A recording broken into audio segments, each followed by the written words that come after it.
What's good, y'all? Coach V here, and this is Playmakers Corner, episode 414, and it's your 2024 Colorado Girls High School Flag Football 4A award show here. Got a lot of great players that we're going to highlight on this episode who had great seasons so far this year. But before we get into all of that, let me go ahead and go through the process that we have when selecting our award winners. So myself and the guys of the podcast, we go ahead and narrow it down to 4 finalists in each category, and we have a couple categories here: best quarterback, best wide receiver, utility player, rusher, linebacker, defensive back, newcomer of the year, which goes to a freshman on varsity, defensive playmaker of the year, offensive playmaker of the year, coach of the year, and most valuable playmaker.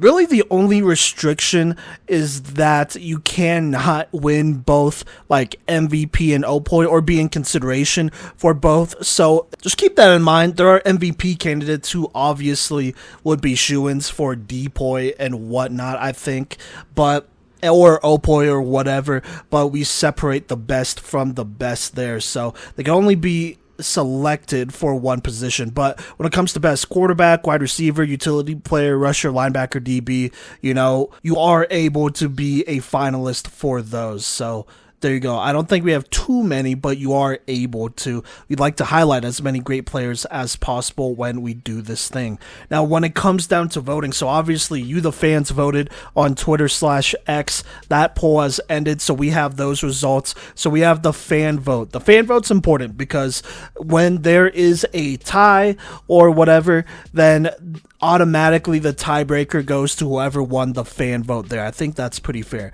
But I have a vote and Gino has one vote as well. And then whoever wins the majority pretty much is the award winner. Unless it's a tie, then obviously, like I said, that goes to whoever won the fan vote on our Twitter/X account. So that's how it goes down here. Without further ado, let's go ahead and hop into this one and talk about some great players. Starting with the quarterback, so our best quarterback of the year award here in 4A, we have 4 finalists, and we're going to go down the line and talk about each one. Let's go ahead and start with Mullins junior quarterback Steffi Thomas this year. This is as of October 30th when I'm recording this. She threw for 1,660 yards, 20 touchdowns to 23 picks, did have 711 rushing yards and 6 touchdowns. Some of her key games here this season was against Evergreen, who they beat 48-31 in that one. She had 200 yards, 2 touchdowns in that game, as well as 55 rushing yards and 2 more rushing touchdowns in that one, as she was big time there. Against Littleton, very early on in the season, she had 82 rushing yards and a touchdown, as well as 66 passing yards against them, and that was a very close 7-6 win. Against Arapahoe, she did a pretty solid job as well. That was a tough game. 104 passing yards, 1 touchdown, and 34 rushing yards. So the standout quarterback for Mullen had a solid season for their first year and for that first year program over there. Now, speaking of young first-year programs, let's talk about TCA's sophomore quarterback, Kelsey Peterson. On the season, as of right now, October 30th, threw for 3,257 passing yards, 50 touchdowns to 26 picks, and led TCA to a record where they only lost 2 games all season, one in OT to Valor Christian. She obviously threw the touchdown in the closing seconds of that fourth quarter to force OT, but unfortunately came up short.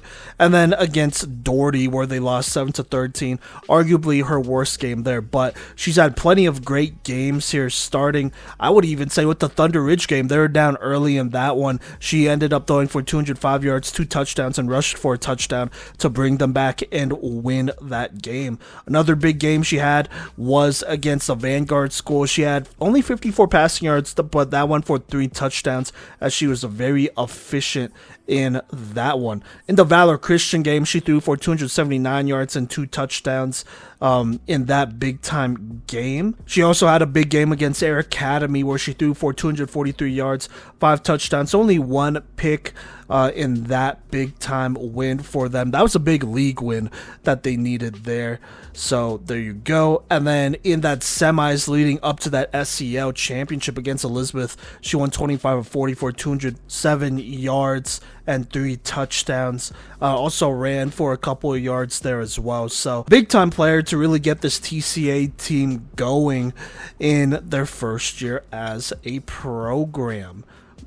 Now, sticking to first-year programs, and there's a lot of first-year programs in 4A, mind you, but one of the best ones, arguably the best one, is Mountain View, and they have a senior quarterback in Mason Premer who has had an excellent season as of right now here. They don't have stats updated past October 15th, mind you, but in the regular season, she threw for 2,183 passing yards, 43 touchdowns to only 7 picks. Also had 525 rushing yards and 8 rushing touchdowns, as Mountain View has only lost one game all season, and that was right at the end to Valor Christian, 35-37. But even in the playoffs, she has been big time, as well as they are going to play in the semis tomorrow. At the time I'm recording this, it is October 30th, but on Saturday it'll be November 2nd, and this episode will come out on the 1st, so that's why I say tomorrow.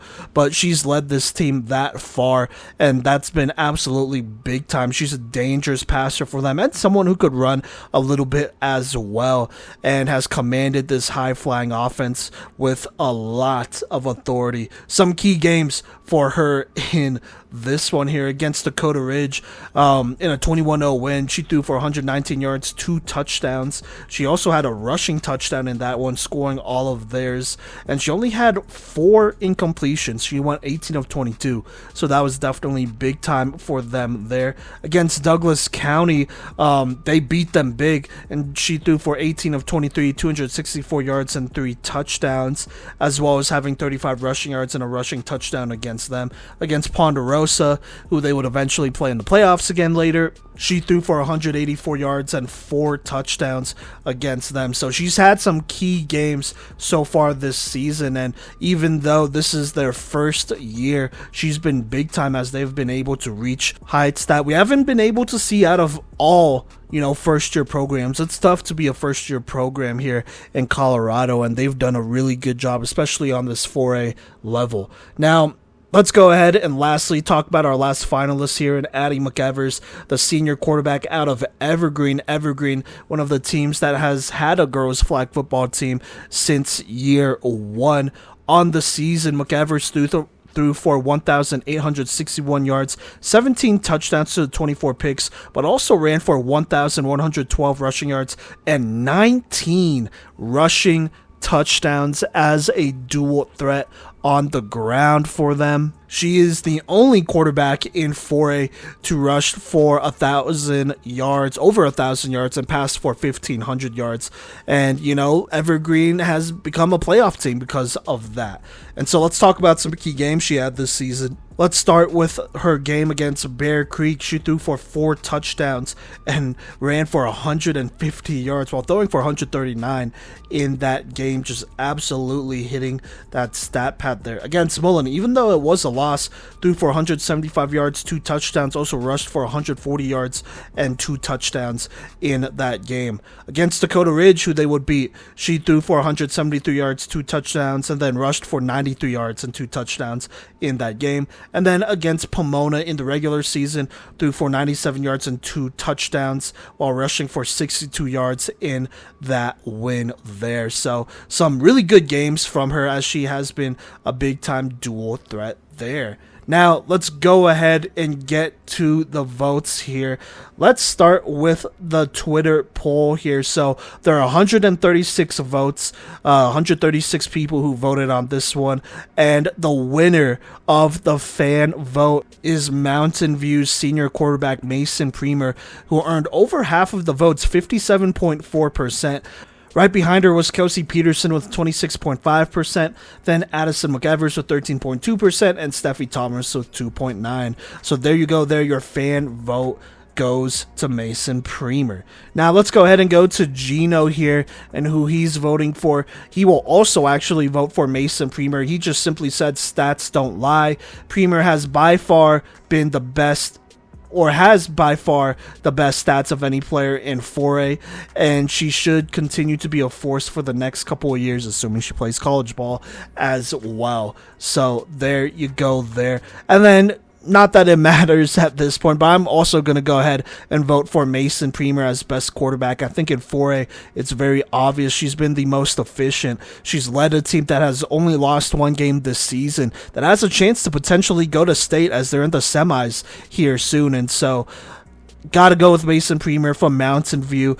She's made the least amount of mistakes, and for a first-year quarterback in a first-year program to do that, I think that's absolutely fantastic. So there you go. There, your 2024 Colorado Girls High School flag football best quarterback in 4A is Mountain View senior quarterback Mason Premer. All right, now let's go ahead and move on to the best receiver award here. We have 4 great finalists, and they're all from different classes here, or almost all of them are from different classes.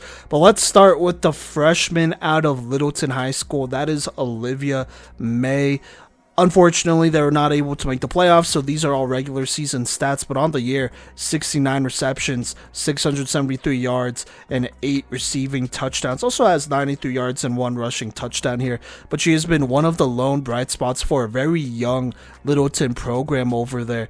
Looking just at key games against Heritage right at the start of the season, 2 receptions for 90 yards here. Against Lakewood, 9 receptions for 62 yards and 3 touchdowns. That's the hat trick there. Against Pomona, even though they lost that game, they played them close, 3 for 44 and a touchdown in that one. Against Bear Creek, she had 3 for 99 and 2 touchdowns. So obviously a very productive player for them over there, and she will only continue to get better.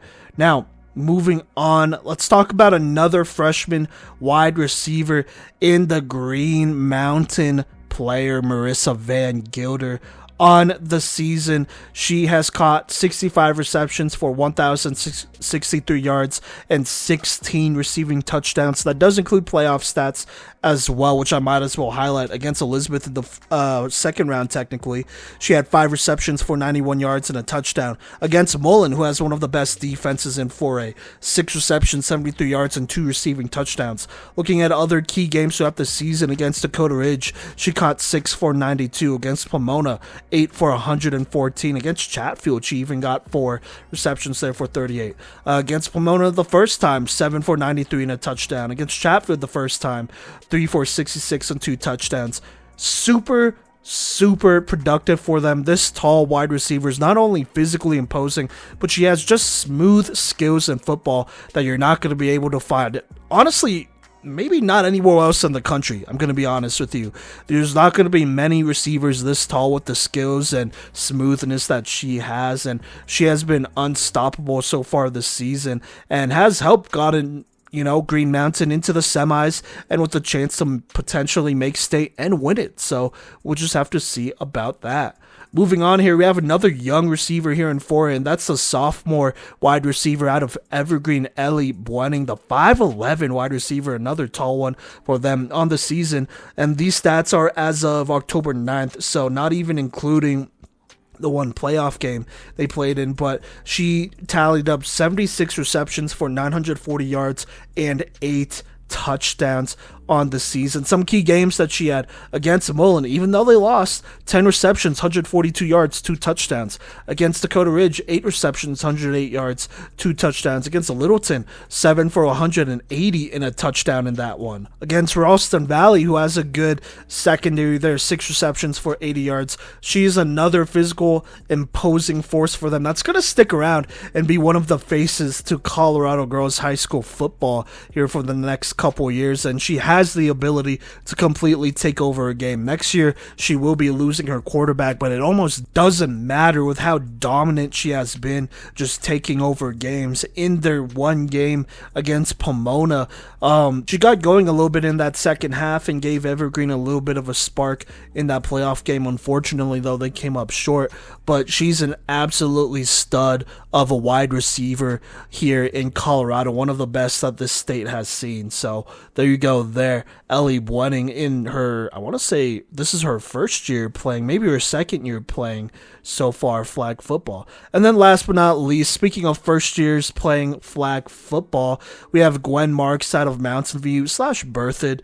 I believe that's where she goes as well. On the season, and this doesn't include playoff stats, she has, first off, 234 rushing yards and 6 rushing touchdowns. Versatile. And then at receiver, 53 receptions, 844 yards, and 15 touchdowns. Some key games, even though it was a loss against Valor, 8 receptions, 150 yards, and a touchdown against that tall, athletic defense over there. Against Douglas County, she had 5 receptions for 115 yards and 3 touchdowns. Legacy, another 3-touchdown game and 117 receiving yards. North Glen, a playoff team in 5A, 149 yards and 3 touchdowns.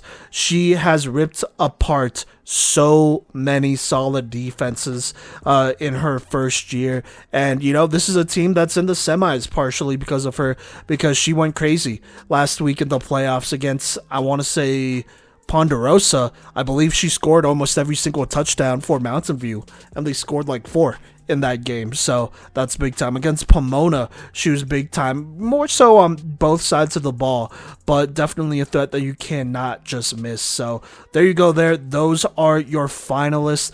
Let's go ahead and get to the votes here, starting with the Twitter vote with 197 votes. Gwen Marks wins 36% of those votes. Gwen Marks out of Mountain View. And so she wins the fan vote here. Right behind her, though, is Olivia May with 24.4, Marissa Van Gilder with 21.8, and Ellie Buenning with 17.8. So there you go there. Now, let's go ahead and talk about Gino's vote. He will be voting for Marissa Van Gilder. He said Van Gilder has turned Green Mountain's offense into one of the best in 4A. Her mix of size and skill makes her a nightmare matchup against anyone she lines up against. So there you go there.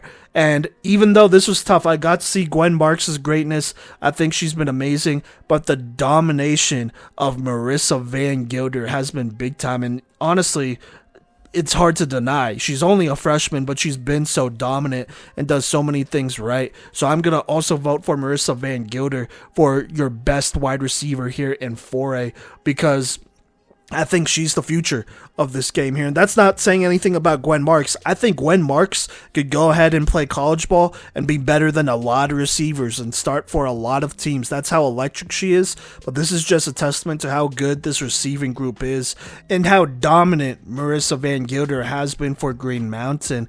It's also worth arguing that, Mountain View does have a better quarterback in Mason Premer here.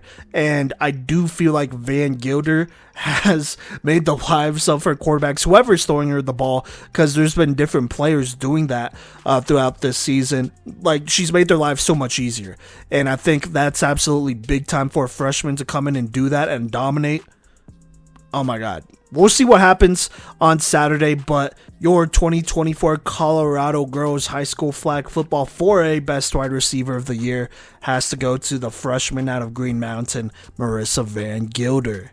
All right, now let's go ahead and talk about the best utility player here. By the way, utility, in case you're not familiar with that, we classify utility as someone who is either a center or a running back, or is just moved around in a bunch of different spots. On offense, that is. So that's what we classify as a utility. We've done the same thing with college women's flag football with our awards there, so this is basically just a continuation, I guess, of that definition. But let's go ahead and hop into it. We have some great players here. Let's start with the junior here, Addison McLeod from Highlands Ranch High School here on the season. 821 rushing yards and 7 rushing touchdowns. Also 195 rushing yards and 2 rushing touchdowns in this one. Some big performances she had against Manual. She had 64 rushing yards and then 1 big 46 receiving touchdown there. Against Thunder Ridge, who they beat, by the way, in an upset.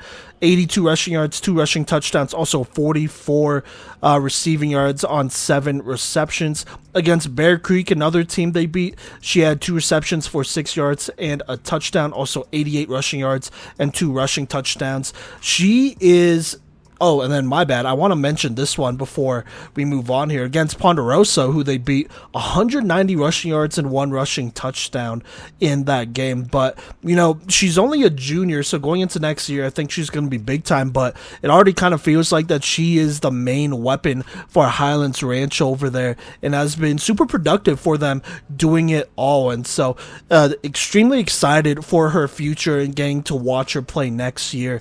But she's put up some great numbers as the focal point of this offense. Now, speaking of focal point, we have 2 from the same team here in Sasha Kalani and Kara Harris from Green Mountain, both seniors, by the way, who make our finalist list, and it's for a good reason, because they have done a lot. For Kalani, let's start with her on the season.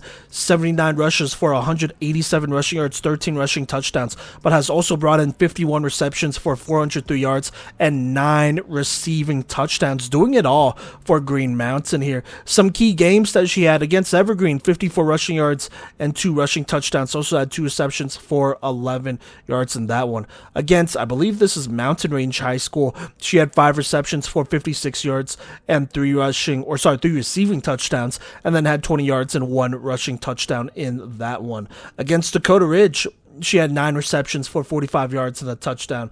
Also had 3 carries for about 5 yards there. So some big games that she's had all season. Against Evergreen, I already mentioned Evergreen. Against Pomona to start the season, 32 rushing yards and a rushing touchdown. Also had 5 receptions in that game. She's all reliable for them. A lot of the offense runs through her. And by the way, stats are as of the playoffs, so that does include the playoffs, where against Mullen, she had 3 receptions for 82 yards and 2 touchdowns. Extremely tough to grab her flag, as she's so elusive and is somebody that is going to give you a first down and a touchdown potentially if you need it, as they're one of their most reliable playmakers over there. And then let's talk about the other rusher here, or other utility player for them, and Kara Harris, who has done a lot for them. 279 rushing yards and 4 rushing touchdowns, but she has 582 receiving yards and 8 receiving touchdowns on 46 receptions so far this season. In their second game against Pomona, she had a big game receiving wise, 7 receptions, 122 yards and a touchdown in that one. In their first game against Pomona, 7 receptions for 121 yards and 2 receiving touchdowns, while having 3 carries for 5 yards. Some big games against a very good Pomona team.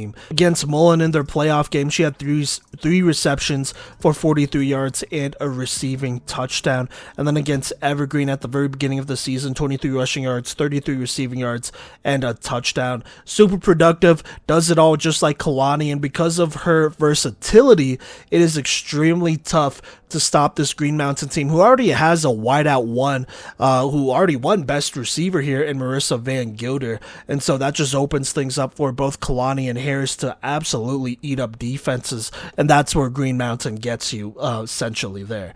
Now, last but not least, let's talk about the senior utility player from Dakota Ridge, Kate Barbick, on the season here. And this includes playoff stats from their one playoff game. 58 receptions, 814 yards, and 12 receiving touchdowns for the first-year player in the first-year program. Some big games she had against Pomona: 6 receptions, 109 yards, and 2 touchdowns. Against Bear Creek, 4 for 81 yards in that one. Against Evergreen in the regular season, 6 for 69 and a receiving touchdown. Against Pomona at the very end of the season, 8 for 90. And then in their playoff game, which unfortunately they lost, but she was one of their biggest playmakers. 3 receptions for 51 yards and 2 touchdowns, as one of the focal points for them on offense. Probably not the focal point, but one of the focal points for them, and was a big time player for Dakota Ridge in their first year. So there you go there. Let's go ahead and get to the vote here. So our Twitter vote had 193 votes, and the winner of our fan vote is the junior from Highlands Range, Addison McLeod, who brought in 46.6% of the vote. Kate Barbick right behind her with 32.1%, and then Kalani and Harris with 11.9% and 9.3% respectively. Now Gino will go ahead and cast his vote for Sasha Kalani, the senior from Green Mountain. He says Kalani is the backbone of this Green Mountain offense, and her work at the red zone has put Green Mountain's offense over the top. She is a phenomenal playmaker in both the pass and run game, and Green Mountains is nowhere near the same without her. And you know what? I gotta absolutely agree with what he had to say there. I got to see Green Mountain play very early in the season against Pomona in their first matchup, and Sasha Kalani stood out as a fantastic playmaker. Kara Harris also had a good year for them as well, and I do believe Addison McLeod could be somebody who wins this one next year, but Kalani was amazing for them this season. And then in their game against Moreland, I think that really sold it for me. So there you go. They're the best utility player here in 4A in 2024 is the senior from Green Mountain, Sasha Kalani. All right, now let's go ahead and move on to the Best Rusher Award, arguably the most important part of any elite defense out there is your rusher here, the one running after the quarterback. And so let's get into the finalists, starting with the sophomore from Dakota Ridge, Emery Bowman. On the season, and this includes their playoff game, she totaled 96 flag pulls, 96 tackles, and 38 sacks, as well as 10 pass deflections at the line. She's a tall rusher for Dakota Ridge, who is already an issue here and has had many big-time games. Just looking at all the teams and games she played, it's hard to pick just a couple key games, but let's go ahead and get it started. Against Mountain Range, that was a game where she had 7 sacks in that one. Against Pomona the first time around in the regular season, she had 3 sacks against them. I also believe she had 8 tackles in that game. Against Valor Christian, she had, and that's a good team over there, she had 3 sacks against them. And then finally in the playoffs against George Washington, she was a game wrecker, 6 sacks, and 5 of those came in the first half as she was rolling, applying so much pressure to that G-Dub squad who is now in the semis. As far as tackles go, her season high was 11 against Mountain Range, 10 against Legacy, and then 10 against Green Mountain. She is super productive, and you know, she's one of the few players on this Dakota Ridge team who is not a senior, and for us to get her the next 2 years and be able to watch her play football, I think is amazing, because she is definitely at least a college level player in my opinion, and the future of Colorado girls football. So extremely excited about Emery Bowman, and she's a finalist this year, and we expect her to be one in the next couple years, just being honest with you there. Moving on here, we have another sophomore in Lila Willoughby of Evergreen on the season, and this includes playoffs, 69 tackles, 20 sacks, as well as 1 pass deflection. Just looking at key games that she had as far as sacks go, she had 3 against Pomona in the regular season. In the playoffs, she had 2 against them. Against Dakota Ridge in the regular season, she had 2. Against Mullen, she had 2. They played Dakota Ridge twice. In both games, she had 2. So super productive in those. As far as tackles go, their second regular season game against Dakota Ridge, she had the most there with 9. And then against Denver North and Bear Creek, she had 7 each. Another great player for Evergreen here, who's honestly very deserving of this recognition. Now, moving on to a junior rusher here, it is Timberly Martinez out of Pomona, who is one of our other finalists. No stats as of October 9th, so that's kind of tough there, but 46 tackles, 12 sacks here, 1 interception, 4 pass deflections on the season. I know they have more, they just haven't had it listed. Against Green Mountain, she had a key game with 4 sacks there. Against Legend, she had 3 sacks against them. Arvada West, she had a sack there. So some key games where she got in there and applied some very good pressure, you know, definitely deserving of this recognition, as, you know, she got multiple sacks against some of the best teams, not only in 4A, but in 5A against Legend, Arvada West, just to name a few there. So there you go. Then last but not least, our lone senior finalist here at rusher is Josadira Gonzalez. Josie Gonzalez from Vista Ridge. This is her first year playing flag football, and it's for a first-year program in Vista Ridge. And on the season, these stats are as of October 17th, 68 tackles and 31 sacks. It looks like here she got multiple sacks against almost every single team that they were able to play. And I think that also includes playoffs. Against Manual, she got multiple sacks. And then against George Washington, she got multiple sacks as well. But just looking at this regular season stats, they played TCA twice. She got 2 sacks and 3 sacks consecutively there. Then against Doherty, she got 4 sacks there. Against Rock Canyon, a big team that, just beat Regis the night before, she was big time in that effort. 2 sacks against them. She has been absolutely dominant this season. Unfortunately, Vista Ridge's season came to a loss against George Washington last week, but she's a great player that, headlines a lot of seniors that are graduating from that Vista Ridge program who found so much success in year 1, but she's setting the standard for them, and that absolutely cannot be forgotten, as she has dominated and has been very deserving of her spot up there with the best in this state. So there you go there. Those are our rushers. Let's go ahead and get into our votes, and we're going to mix it up here. Starting with my vote, I'm going to go ahead and go with Emery Bowman. I got to watch her a couple of times this season. First time against Lakewood, and then the last time was obviously against George Washington in their loss, and she's been super impressive. She's an absolute force up front. This Dakota Ridge defense has been very good all season because of how disruptive she could be, and as the sack leader in 4A, I believe, I think she's very deserving of this vote, so I gotta cast my vote for Emery Bowman, the sophomore from Dakota Ridge. Now Gino is going to go ahead and cast his vote for the senior out of Vista Ridge, Josie Gonzalez. He said this about them. Vista Ridge had an elite defense this season, and much of that can be attributed to Josie Gonzalez getting sacks and forcing turnovers. She has a speed that makes blocking her a near impossible task, and that's why I have her as a depoy this year. So there you go there. Gino casting his vote for Josie Gonzalez. Now, this vote will come down to our Twitter vote. The top 2 vote getters in that poll was actually Josie Gonzalez and Emery Bowman there. So, like I said before, if there's ever a tie, our fan vote decides who wins the award. And so, there are 190 votes.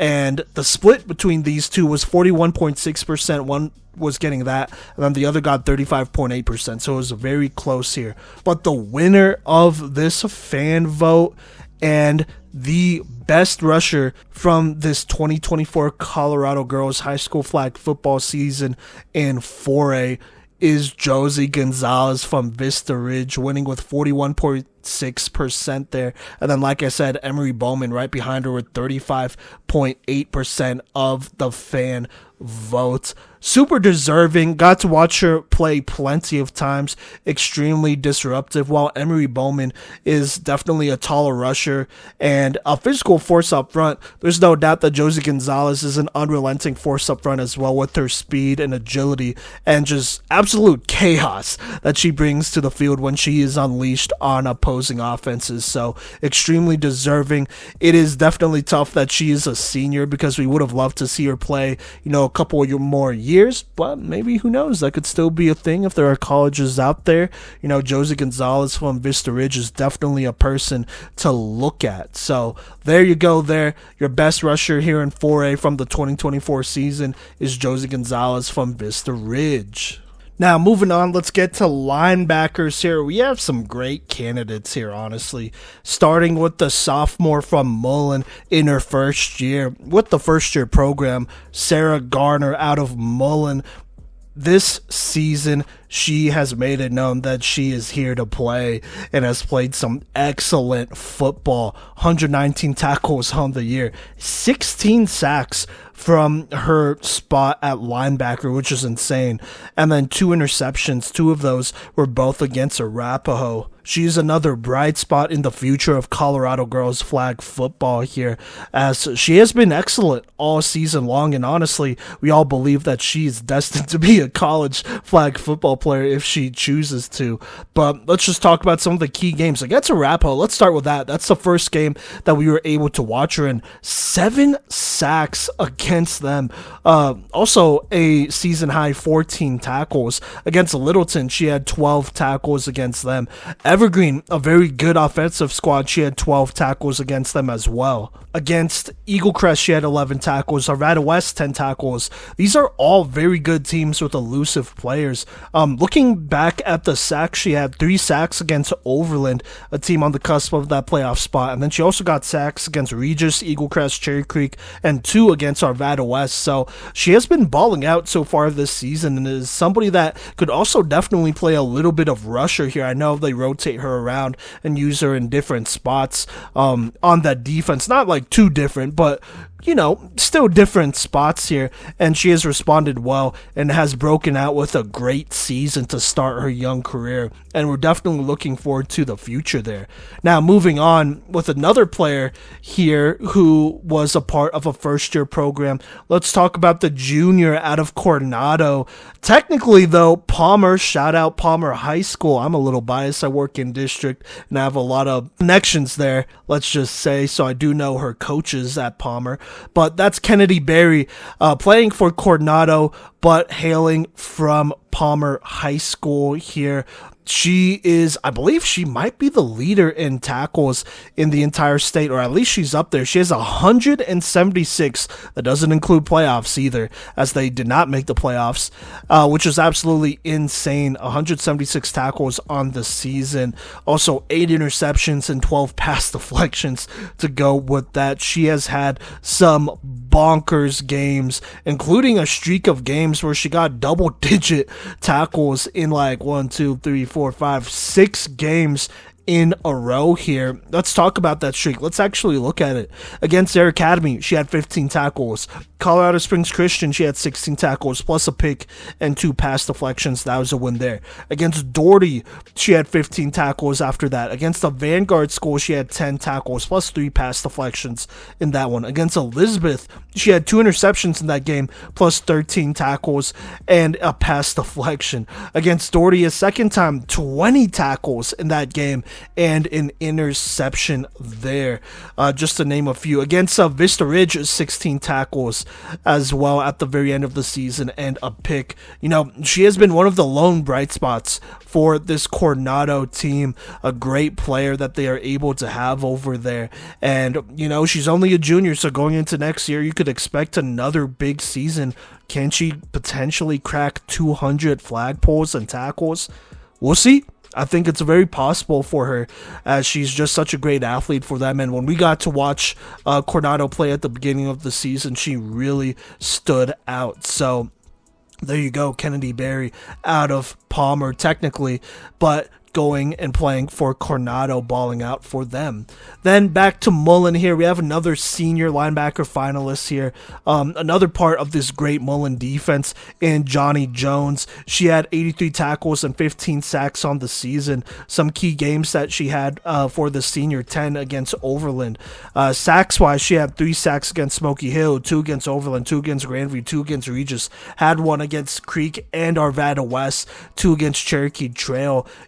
She's an absolute monster, a physical linebacker for them who definitely could play on the college level if she wanted to, but for a first-year player, that athleticism absolutely translated to the football field over here.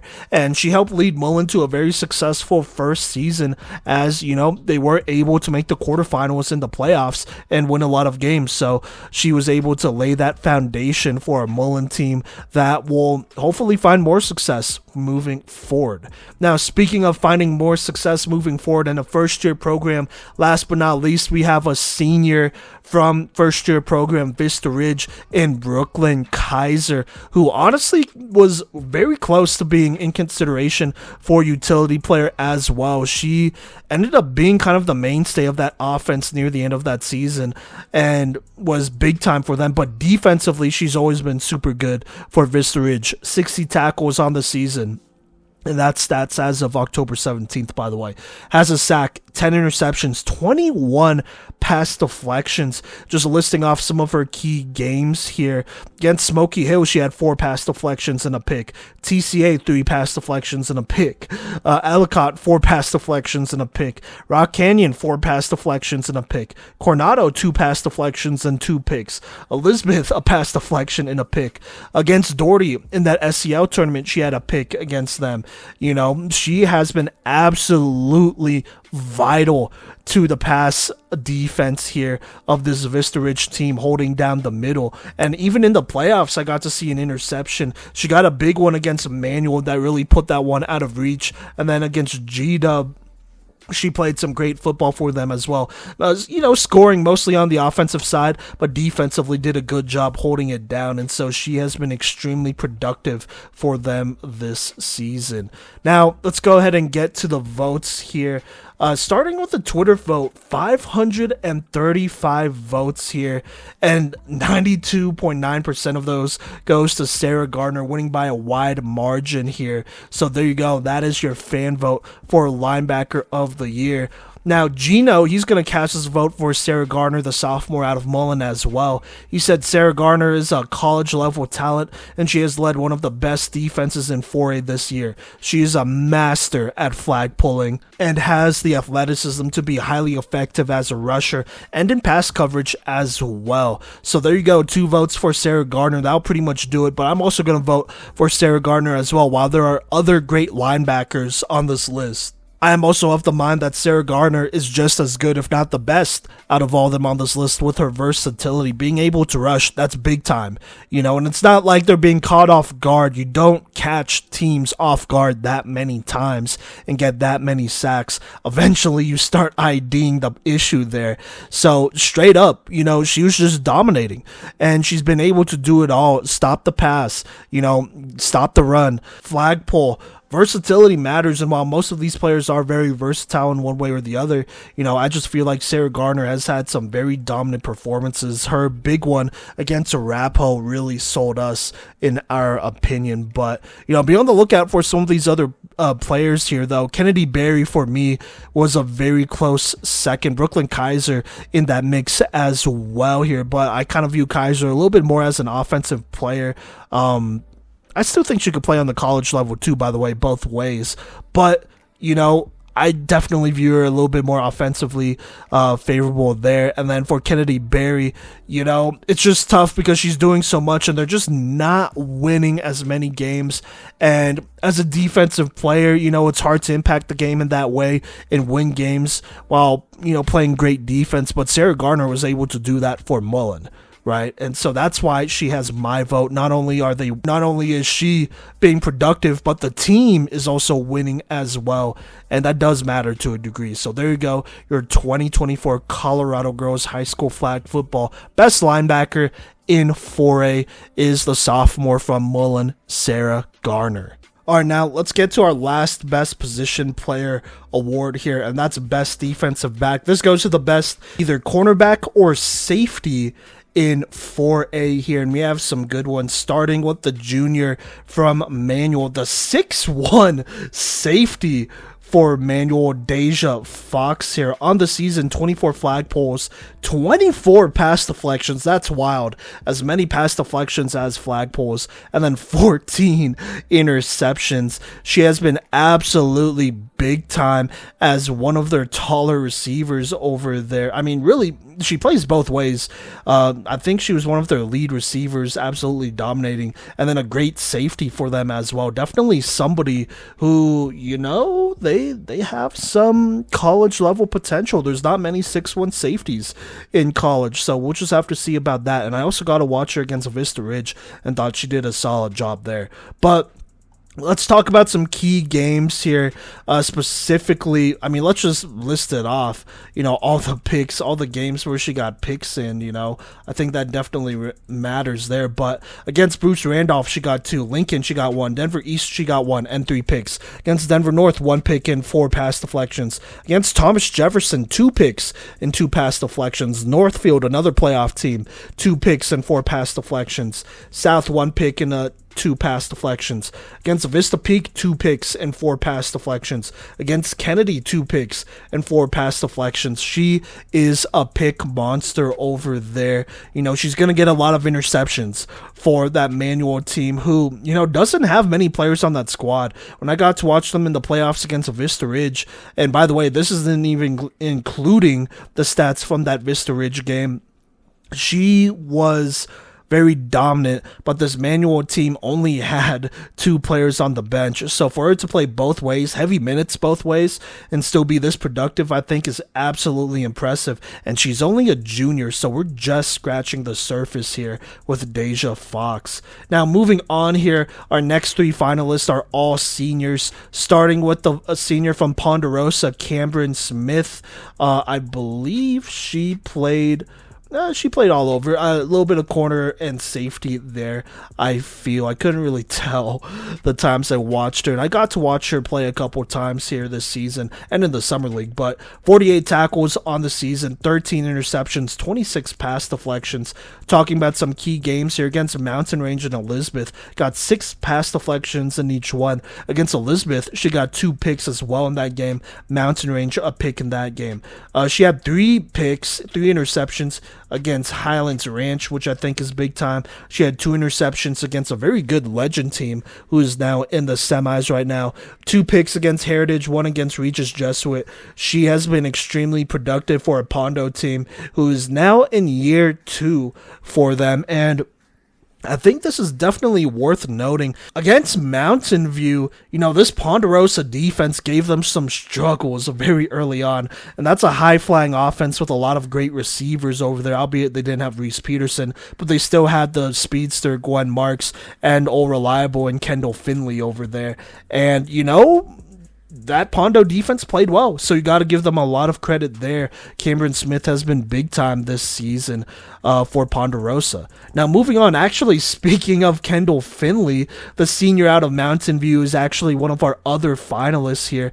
And, she's a great player playing both ways here, making some big impacts on the offensive side with 12 receiving touchdowns. But on defense, I think, is where she is excellent. 34 tackles from her safety spot. 14 interceptions on the season, and these stats don't even include playoffs where she did get a big interception on the Saturday that we were able to watch her at, which helped contribute to their run here, where they're currently in the semis and possibly the favorites to go ahead and go to state and win it all. And I think it starts with Kendall Finley in the back, holding it down and making calls for them as well. That's something that I felt like was really interesting watching her play. The couple times I've watched her play in the regular season and in the playoffs, she makes a lot of the calls for the defense, it appears, and for safety to do that, that's big time, and this defense has been very good. But some key games she had all season here. Against North Glen, 2 picks. Arapahoe, she had 2 picks. Highlands Ranch, 2 picks. North Glen, again, 2 interceptions. Against Douglas County, she had an interception there. Against Legacy, she had 4 tackles. Arapahoe, 4 tackles. She's extremely productive, and it shows, one of their smartest players on that team. And, she plays for Mountain View, but is originally, well, not originally, I guess she still goes there, but she goes to Longmont. And while it is a drive for her, she's in her first year playing, flag football on the high school level, and she has absolutely dominated and succeeded on this level. But I do have a quick story I want to tell and put out there, just for the record. But so many years ago, when we were first starting this podcast and we were talking about a lot of different players, we had one flag football coach from the Northern Colorado area reach out to us and tell us originally about Kendall Finley. And there wasn't much we could do because she was about to be a freshman, and they're like, oh, yeah, she's going to high school. She plays other sports now. Obviously, girls flag football wasn't a thing quite yet there. But, we kept her in mind, and we didn't forget about that, and we are super happy to be able to see her get her opportunity to play flag football because it was players like her who, had to play with boys and stuff like that growing up that we thought about when we pushed flag football to get sanctioned here in Colorado and wanted to make sure that they got the opportunity to play. And so, shout out to Kendall Finley. She's always been a baller. Even though this is her first season, we've always known how good she was, and her coaches have always talked very highly of her. So there you go there, and look at it now. She's a finalist for Best Defensive Back. So there you go. Now, our last finalist, she is also a senior here for Green Mountain, and this is a Green Mountain team that I believe has been around since the beginning here, but the finalist is the senior Julia Schaefer, aka the Pick Six Queen over there. 83 tackles on the season, 22 interceptions, and 15 pass deflections. We gotta talk about it. Just looking at the key games here, 2 picks against Eagle Crest, 2 picks against Chatfield, 1 against Pomona. This is all regular season, by the way. 2 against Arvada, 1 against Bear Creek and Lakewood. Littleton, she had 2. Dakota Ridge, she had 4. That's a signature game for her. Against Ralston Valley, who they beat, she got 1 interception, but also 4 pass deflections against them. Against Elizabeth in their playoff game, she got 3 interceptions for them. And then obviously against Mullen, she played well. Got a sack against them and a pass deflection. Super productive, arguably one of the most productive DBs in the entire state here, and definitely somebody who can play flag football on the next level, and honestly maybe even dominate as well. So there you go there. I don't think that's that crazy to say though. So let's go ahead and get into it here. Let's get to the votes. Gino is going to go ahead and cast his vote for Julia Schaefer. He said that Schaefer has racked up 7 defensive touchdowns this season, and she also leads the entire state, regardless of classification, in interceptions. Who knows what Green Mountain's defense looks like without her? So there you go there. Gino voting for Julia Schaefer, the senior out of Green Mountain.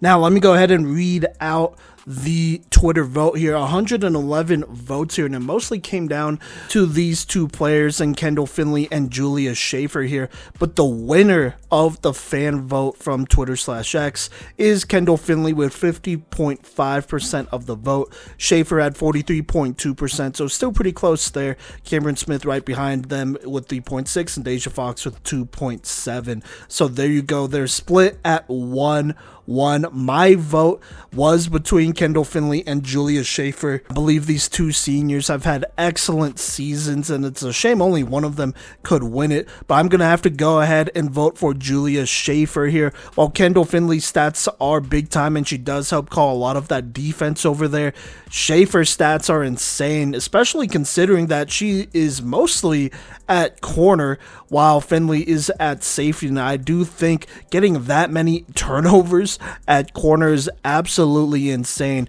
So there you go there, your 2024 Colorado Girls High School Flag Football 4A Best Defensive Back of the Year is Green Mountain's very own senior Julia Schaefer. All right, now let's go ahead and move on and get to our Newcomer of the Year award here. This one goes to the best freshman here in 4A on the varsity level, and there weren't as many on the 4A level as in 5A, but still some great players to recognize.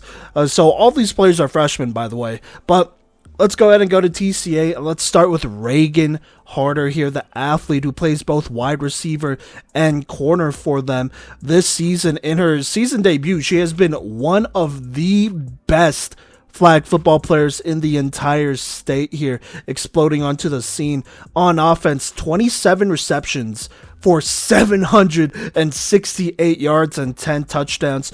She is averaging almost 30 yards a reception with her speed there. And then on defense as well, I mean, we gotta shout out the defense at corner. 41 tackles, 5 sacks, only 1 interception on the year, but does have 7 pass deflections, as she is someone who gets moved up. At least recently, she's been getting moved up to play rusher every now and then, and that has given some teams some issues over there. But this speedster has been big time for a TCA offense and defense, who has utilized her a lot. On offense, she's their home run hitter over there. On defense, she will go one-on-one with the best wide receiver on the opposing team, and she's she's been big time so far this season. And going into the semis tomorrow, she'll get matched up with another star freshman.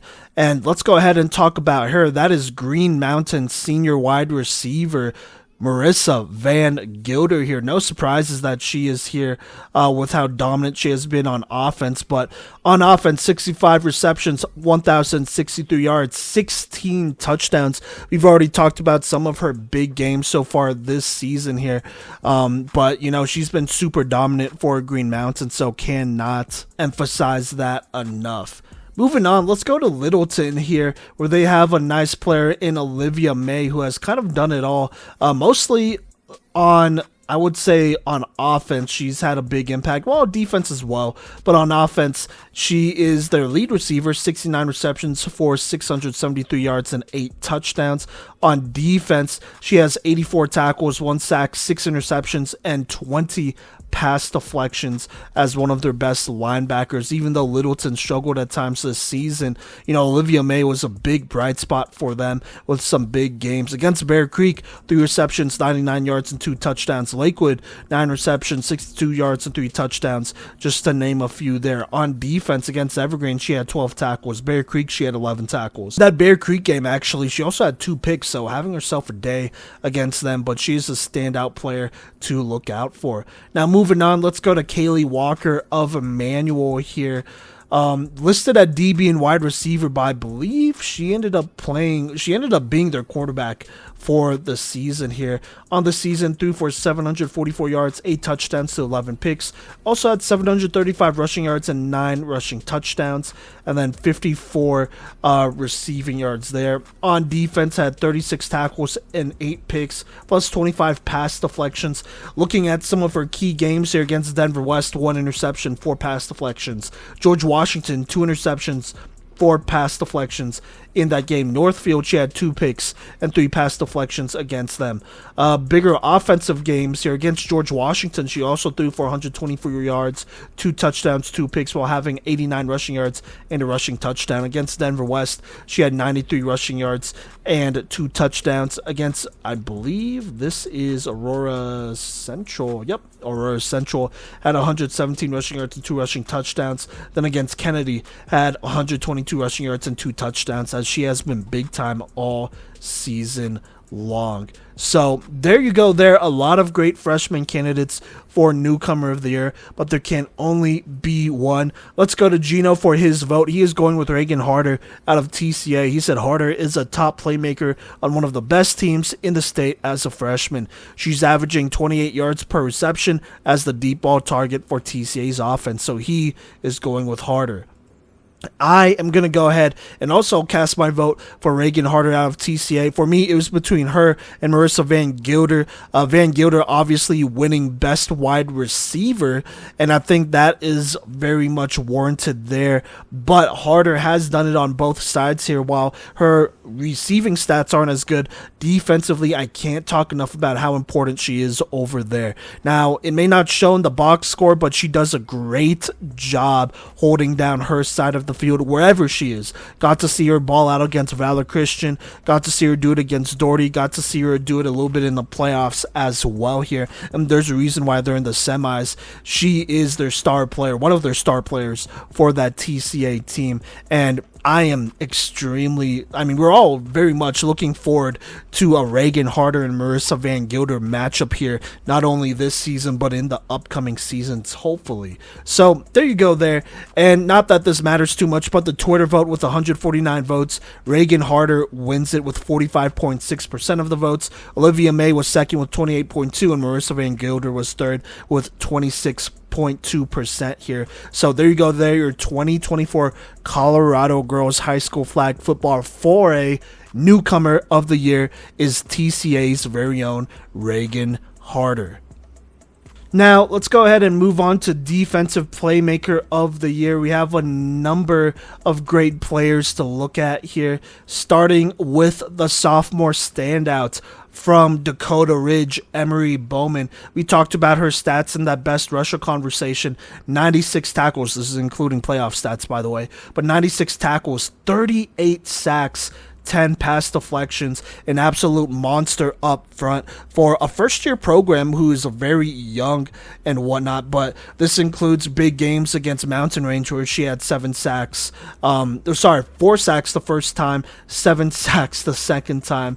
Against Valor, she had 3 sacks. Against Pomona, the first time she had 3, the second time she had 2. Against George Washington, she had 6, the majority of those in the first half as well. She has been extremely disruptive and chaotic up front, and this Dakota Ridge defense is going to be very good moving forward because of how well she does up front. Now, speaking of rushers, let's go to the seniors here. The rest of these finalists are seniors, but the senior rusher from Vista Ridge, it's Josie Gonzalez, another player who we were considering for best rusher, and actually won best rusher, that is. Josie had a big-time season, 68 tackles, 31 sacks. That doesn't include playoffs, by the way, where she was big time in those games as well. Some key games against TCA, the first time 2 sacks, the second time 3 sacks. Against Doherty, 4 sacks.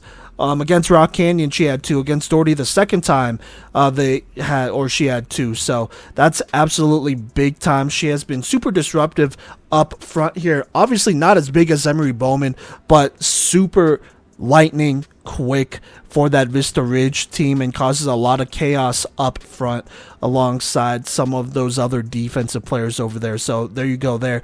Josie Gonzalez, one of our big time finalists. Now moving on here to another senior here, this time from Green Mountain. It is the cornerback Julia Schaefer, who just won our best DB award here.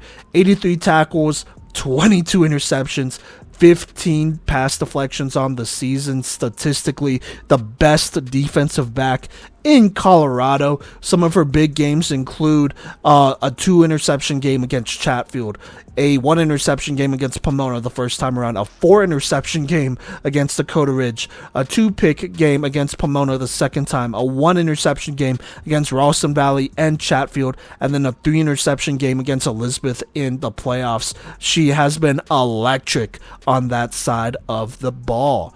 Speaking of electric, we have a linebacker here from Mullen, Johnny Jones here, who on the season had 83 tackles and 15 sacks and 1 interception. An absolute force up front who was super intimidating for a lot of teams because of how physical she was and how great of a football player she was over there. She was able to set the tone for Mullen and lead them to the playoffs in their first year. Some big games include a 3-sack game against Smoky Hill, 2-sack games against Overland, Regis, and Grandview, as well as Cherokee Trail. She also had 1 sack each against Cherry Creek and Arvada West and an interception against Eagle Crest. So that is absolutely big time there. But there can only be one defensive playmaker of the year. So let's get into the votes here. Starting with my vote, I am going to go with Emery Bowman of Dakota Ridge here. For the same reason I voted for her for the best rusher, I think she is one of the best defensive players in the entire state and in the entire country. I think her future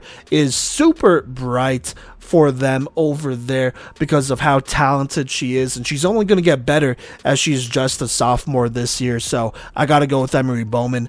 Gino is also going to go with his pick here from best rusher. He's going with Josie Gonzalez. He said, I'm going with Josie Gonzalez for Depoy for the same reasons why I chose her as rusher of the year. I think her speed separates her a bit from the rest of the competition in 4A, which I think is very fair. So there you go, split 1-1. It is tied, so it's going to come down to the Twitter vote, who has, oh, by the way, sorry, I should say 404 people voted on this poll here, and the 2 main contenders in this one was Josie Gonzalez and Julia Schaefer. Now, like I said, if there is a tie, the tiebreaker goes to whoever wins the fan vote. So in this case, if Julia Schaefer wins the fan vote, even though it's tied 1-1 and 1, she would be our defensive playmaker of the year. And then obviously if Josie wins it, then she would be our defensive playmaker of the year. So it comes down to this: 404 votes total with 43.6%. And mind you, the second place winner of this fan vote got 35.1% of these votes. Your Defensive Playmaker of the Year here in 2024 on the 4A Colorado Girls High School Flag Football classification level is Josie Gonzalez out of Vista Ridge. Like I said, won with 43.6% of the vote. Schaefer right behind her with 35.1% of the vote. And I think this is extremely well deserved here. She has been big time for that first year program, and a big reason why they have been super competitive in the playoffs. And unfortunately, their season came up just a little bit short to George Washington. But, you know, she did what she could in those games, in those playoff games, and they were able to set a foundation that hopefully will carry on into the future. A foundation of tough defense, which was initially started and led by the best rusher in 4A, and now your 2024 Colorado Girls High School Flag Football Defensive Playmaker of the Year, Josie Gonzalez, the senior out of Vista Ridge. All right, now speaking of big-time players, let's go ahead and go to our Offensive Playmaker of the Year award here. We have a couple names, some familiar ones, I believe here, that you'll recognize from our other awards that we've talked about earlier on in this episode. But let's go ahead and let's talk about the finalists here, starting with the freshman from Green Mountain, Marissa Van Gilder. She has been in a bunch of other awards here, including Newcomer of the Year and Best Wide Receiver. But just as a reminder, 65 receptions, 1,063 yards, and 16 touchdowns as their wideout won. A 3-touchdown game against Ralston Valley, a 114-yard game against Pomona, and a 92-yard game against Dakota Ridge really put her in this conversation, amongst other performances as well, including a 66-yard, 2-touchdown performance against Chatfield at the beginning of the season. So she has been big time. She's one of the many reasons why Green Mountain is this far in the playoffs, but I believe she is one of the biggest reasons why they have a really good shot at state. So there you go there, Marissa Van Gilder out of Green Mountain. Now moving on, let's talk about another young receiver here, this time the sophomore out of Evergreen, Ellie Buening here. On the season, in case you don't remember, she had 76 receptions for 940 yards and 8 touchdowns. When you needed a big play, she delivered, including in games against Green Mountain, where she had 9 receptions for 85 yards. Dakota Ridge, 8 receptions for 108 yards and 2 touchdowns. Against Littleton in a 1-score game, 7 receptions for 180 yards and a touchdown in that one. And even though it was a loss at the end of the season against Ralston Valley, 6 for 80, which was big time, her future is super bright for Evergreen as she is only a sophomore. Now let's go ahead and get into the seniors here. We have 2 senior finalists, one from Mountain View / Berthoud in Gwen Marks. I wanted to make sure I mentioned that she technically goes to Berthoud, but plays for Mountain View, as well as her quarterback Mason Premer, I believe, goes to Berthoud as well, as this team does just... this Mountain View team, that is, does just pull from a number of schools in northern Colorado. But nonetheless, Gwen Marks here had a great season, 53 receptions, 844 yards, 15 touchdowns, also 234 rushing yards and 6 rushing touchdowns. She has been electric this season with signature games against Valor Christian, 8 receptions, 150 yards and a touchdown. And then North Glen, 5 receptions, 149 yards and 3 touchdowns, the second time that is. As well as big games against Douglas County, 5 receptions, 115 yards and 3 touchdowns, as she is very deserving to be a finalist. Then last but not least, we have another senior as well from Green Mountain here in Sasha Kalani, the utility player for them, who has been super productive. 79 carries for 587 rushing yards, 13 rushing touchdowns. Also 51 receptions for 403 yards and 9 receiving touchdowns. The stats speak for themselves. She has combined, that is, has had 22 touchdowns on the season, as well as just about almost 1,000 total yards of offense. As big time as Marissa Van Gilder has been for Green Mountain, when you needed a play, you can also count on Sasha Kalani to deliver for you. So there you go there.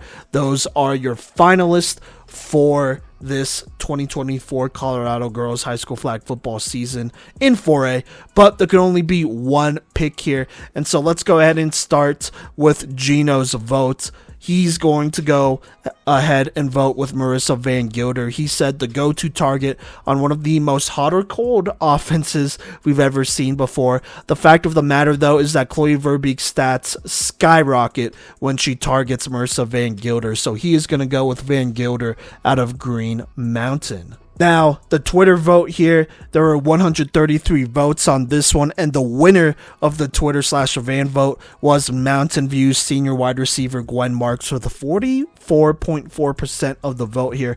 Right behind her was Ellie Bunning with 27.1%, Sasha Kalani with 17.3%, and Marissa Van Gilder with 11.3% of the votes. So there you go. The vote is split 1-1, and I am going to go ahead and admit, my Offensive Playmaker of the Year award vote was between Gwen Marks and Marissa Van Gilder. And even though I witnessed Gwen Marks have an excellent postseason so far, that is it's still going to continue tomorrow, I gotta go with Marissa Van Gilder out of Green Mountain. She has been big time. She is arguably the most difficult receiver to guard in one-on-one in 4A, and one of the toughest receivers in the entire state. So there you go. There, your 2024 Colorado Girls High School Flag Football 4A Offensive Playmaker of the Year is Marissa Van Gilder, the freshman from Green Mountain. All right, now, before we get into MVP and talk about all PMC and all freshman teams, we got to talk about the coaches here. We have 4 very good finalists for Coach of the Year here. Let's go ahead and let's start with Green Mountain's coach. That would be Josh Newman, the head coach for them on the season, 12-4. That does include 2 playoff wins over Elizabeth and Mullen here, as they will be going to the semifinals against TCA. So far this season, I mean, an excellent year. This has been a team that we have known has had a lot of potential, but, this year they really took the leap. And the only losses they had this season were, 2 to Chatfield, 1 to Pomona, but they also beat Pomona earlier on in the season, 27-20 in a close one. And then the other one was to Arvada West, who is in the semis in 5A. Other than that, this Green Mountain team has been electric, scoring 4 scores or more. 11 out of their 12 wins so far this season. And also, I think it's worth noting that they have accumulated 6 shutouts if you include the playoffs this season, which has been big time. So a very dominant performance from Green Mountain here, who is not a first-year program, but is, I believe, entering either their second or third year. So there you go. Head coach Josh Newman of Green Mountain, very deserving of being a finalist. Now, the other teams that we're going to talk about here and their coaches are all first-year programs. Let's go ahead and start with TCA and Frank Heist there. On the season so far as of today, October 31st, TCA is 15-2. There are only 2 losses. One was a tough overtime loss to Valor Christian, which I was able to witness, and even then, I was able to see some greatness over there and some really good coaching to hang with a very talented Valor squad, who is in the semis in 5A, by the way. And then the other loss was unfortunately in the SEL championship, the Southern Colorado League championship against Doherty, where they lost 13-7. But even with those losses, TCA is in the semis with a chance to go up against Green Mountain and another Coach of the Year finalist here. And, this TCA team has been on fire in their first year, playing with a lot of underclassmen, which I think is definitely something worth noting here. Their quarterback is an underclassman. Their star wide receiver is an underclassman. Sorry, both of them are underclassmen, both in Brinley Measy and Reagan Harder. And, I mean, really the majority of this team is super young. Lauren Pantuza, one of their best rushers over there, is an underclassman. And so with a very young squad, they have dominated so far this season, including big wins over Vista Ridge twice. One was 8-0. The second one was 20-0 in that one. They also beat teams like Ellicott and Colorado Springs Christian 36-0, 39-0. Actually, now that we're talking about those games, I want to also mention that 9 of their 15 wins have been shutouts, which has been big time, including their 2 playoff wins over Ellicott and Denver West. And then 11 of their 15 wins have been scores, or have been games where they have scored 4 touchdowns or more in that one. So definitely a lot to be happy about if you're a TCA. They have a great coach over there here in Frank Heist. Now, staying in the Springs, we're going to talk about another first-year program in Vista Ridge and their head coach, Travis McPhail here. This season, Vista Ridge won 12-5 in their very first season here. Their only losses were to TCA 8-0. The first time 8-0, the second time 20-0. Against Doherty, they only lost 7-6 that first time. They will then play them again and unfortunately lose to them 21-2. And then the other loss was a playoff loss against George Washington 26-20, where they had a chance to come back and win that one. They were down 2 scores. They were in a position to potentially score, and that would tie it and then possibly take the lead, but they could just not quite get it done there. But they had some very good games this season, including 7 of their 12 wins this year where they posted shutouts, and then they had half of their wins, so 6 of their wins, where they posted 4 scores or more. But a very good season for Vista Ridge, and I believe their coach deserves to be up here for how successful they've been. I think it's also worth noting that they were a pretty much weekly top 10, at the very least top 10 team in 4A, and then top 5 for a lot of the season. Same with Green Mountain and TCA, but I wanted to mention it with Vista Ridge as well. So there you go there. But speaking of the top team, our last finalist, and definitely not least, for Coach of the Year is Mountain View's head coach, Tim Test. Like a lot of these teams and coaches, his team was one of the top teams in the state, holding down that number 1 spot for multiple weeks in the regular season. And even then, they only dropped to number 2, I believe, for the playoffs. And on the season, they are 16-1. Their one loss being at the very end of the regular season, 37-35, loss to Valor Christian, who is in the semis, so that's definitely impressive there. But other than that, before that game, they were on a 13-game win streak, technically 14-game, one team forfeited at the very end though, but still a big-time winning streak that included a number of shutouts here to start the season. And end the season, they would end with 6 shutouts in 16 of their wins here. And then 13 games, or 13 wins this season where their team scored 4 scores or more. And honestly, even against Valor Christian, they scored multiple times here. So 14 games where they scored 4 scores. So this team has been super productive here. And, I think it is also worth mentioning that this isn't just Mountain View players. This is a Northern Colorado flag football squad. So you have players from Berthoud, like I mentioned, in Marks and Premier, Longmont and Findlay, and all over that come and play for this Mountain View squad here. So a lot of different players to integrate here, but they have found a lot of success, and you gotta give credit to not only the players but to their head coach, Tim Test, who has been excellent so far this season. And this is also a team that will be going to the semifinals to play George Washington on November 2nd for a potential chance to go to state, and then maybe even a chance at winning state in their first year.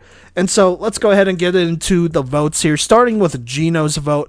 He is going to go with Mountain View's head coach, Tim Test. He says Tim Test and the rest of his staff have built a certified powerhouse in Mountain View. Their mix of efficiency on offense and skill on defense is something that maybe only one other team in 4A has, and a lot of that can be credit to Tim Test's work as the head coach of the Lions. So there you go there. That is one vote for Tim Test. Now going to the Twitter vote here with 154 votes, and with 40.3% of those votes being won here, Tim Test was the winner out of Mountain View with those votes. And then you had Travis McPhail with 22.7% of the votes, Josh Newman with 19.5% of the votes, and Frank Heiss with 17.5% of the votes here. And I am also going to go ahead and cast my vote for Tim Test and complete the sweep here. So there you go. Here's your 2024 Colorado Girls High School Flag Football 4A Coach of the Year, and I think it's very deserving. This team has not only been the best team, if not one of the best teams in 4A, but they've done it with, like I said, all the unique challenges that they faced so far this season, as far as getting all the girls to gel since they aren't from the same school. And I mean, all coaches have to do that anyways, but when you have athletes that literally go to different schools and have to drive over, and so many different things going on for them, it's a lot to handle, right? And on top of that, this is a team that ended up winning a lot, and they maintained that winning, and they continued to win here. And I do want to say, in the playoffs, I really thought that they were going to be tested, and Ponderosa was a great test. That's a second-year program over there that also played in the Summer League, so they got a lot of work in. That is a much more experienced squad than this Mountain View team, who is only in year one as a team. And that Ponderosa team came out, and they punched Mountain View in the face, and Mountain View did not stand down, and they roared back and ended up winning that game. And then they would go ahead and play Pomona, another team with a lot of experience there. That is a 3-year program over there with players who have been in that system for 3 years and has a lot of chemistry with each other. And Pomona, they pushed them, but Mountain View came out on top here. And you obviously got to credit the players. This is a very senior heavy group, but I do think you got to give a lot of credit to their head coach and leader, Tim Test, who leads this program in Mountain View. So there you go there. A lot of very deserving coaches, but your 2024 Colorado Girls High School Flag Football 4A Coach of the Year is Tim Test. All right, now let's go ahead and get to the big award here. Most Valuable Playmaker, MVP, going to the Most Valuable Player here in 4A. And there are a lot of players to talk about here, including 2 sophomores. And so let's go ahead and get into it, starting with the sophomore linebacker out of Mullen, Sarah Garner. Now, if you have followed the podcast in the past for either boys or girls college flag football, it is really hard to be an MVP candidate on the defensive side of the ball, but we really felt like Sarah Garner was someone that we had to consider. 119 tackles on the season, 16 sacks, 2 picks for the first-year program in Mullen. She was absolutely electric in that Arapahoe game, where she had 14 tackles, 7 sacks, and 2 interceptions. And I think that was a big one, a big game that she had that really started that MVP campaign for her, for a Mullen team that ended up being a top 5 team in 4A and, was able to make the quarterfinals there. So we got to give her a lot of respect there. And, that wasn't her only big game. She had other big games as well. Against Arvada West, even though they lost that one, she was super productive, 10 tackles and 2 sacks in that game there. And then Cherry Creek, she also had 4 tackles and a sack, but we absolutely had to include her. She's only a sophomore, so we definitely anticipate her being one of the best players in Colorado moving forward. Now, speaking of some of the best players in Colorado, we have another sophomore we want to talk about, and that is the quarterback out of TCA, Kelsey Peterson. On the season, and this includes playoff stats here, she has thrown for 3,257 yards, 50 touchdowns to 26 picks here, while also having 1 rushing touchdown. This TCA team in their first year has been dangerous, partially in part to how electric she has been on the offensive side of the ball with some big games here, including against Valor Christian, where she threw for 279 yards, 2 touchdowns, one of those touchdowns being in the final seconds to force overtime. Now, unfortunately, they would lose that game, but for them to play Valor as close as they did really helped them as far as rankings went. And that's why, they were able to eventually claim the 1 seed here in the playoffs. Now, outside of moral victories, she had plenty of other big-time victories, including against Elizabeth, where she threw for 211 yards and 5 touchdowns. That's in the regular season, by the way. The first meeting in the regular season against Elizabeth in the semis of that Southern Colorado League tournament, which is technically regular season. She threw for 207 yards and 3 touchdowns in that one. Against Air Academy, she threw for 243 yards and 5 touchdowns in the regular season there. And then against Thunder Ridge at the very beginning of the season, this is really where her MVP campaign started. They were down early in that one, but she would come back and end up with 205 yards, 2 touchdowns, and 1 rushing touchdown to beat Thunder Ridge. So definitely an MVP candidate in our eyes here, and only a sophomore for TCA. But, they're going to go into tomorrow against Green Mountain there in the semis and potentially have a chance to go to state, but even getting this far as a first-year program is big time. Now moving on, let's get to the seniors here, starting with the senior quarterback from Evergreen, Addie McEvers. On the season, she was super productive on offense, and defensively, she wasn't bad. I should say this. Defensively, she had 25 tackles and 7 interceptions, including a 3-interception game against Green Mountain, and then also grabbed picks against Mullen and Pomona in the regular season. Now on offense, had 1,861 passing yards, 17 passing touchdowns, and then had 1,112 rushing yards and 19 rushing touchdowns. The only one in 4A to have over 1,000 passing yards and 1,000 rushing yards, I believe. So there you go there, Addie McEvers for Evergreen, putting up some great numbers for them in her senior year. And then last but not least, we have another senior, but this time from first-year program, Mountain View. It's the quarterback for them, Mason Premer, playing for Mountain View, but I believe from Berthoud as well. Gotta shout out both. But on the season, she has consistently proven that she is one of the best quarterbacks in the state of Colorado and in 4A.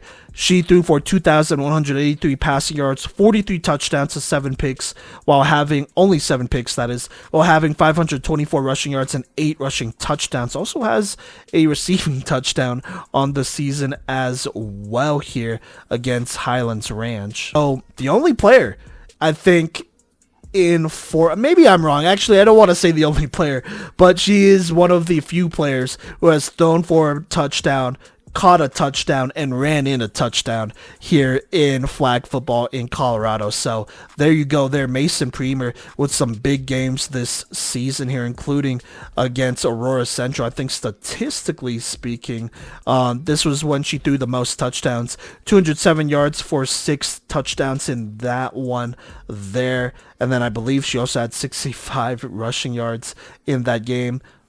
And then even in her losses, she played well against Valor, 244 passing yards, 2 touchdowns, only 1 interception, while also adding on 35 rushing yards and a rushing touchdown. And then obviously in the playoffs was good enough to carry them or help carry them to the semis with the rest of her team there, beating Ponderosa after being down early and then scrapping out a very tough win against Pomona. So there you go there, Mason Premer being one of our MVP finalists and the last one that we will talk about.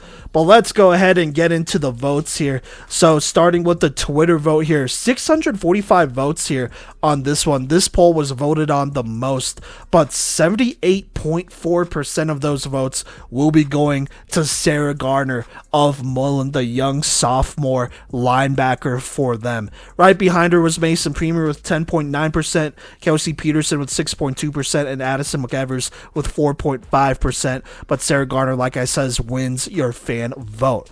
Now, Gino is going to go ahead and cast his vote for the senior quarterback out of Mountain View, Mason Premer. He says Mason Premer has been the most valuable playmaker in 4A, period. She led in pretty much all statistics in the regular season, and Mountain View was the best team in the state on top of that. This one is a no-brainer for me, respectfully. He's going with Premer. And then, honestly, for my vote here, I am also going to cast my vote for Mason Premer here.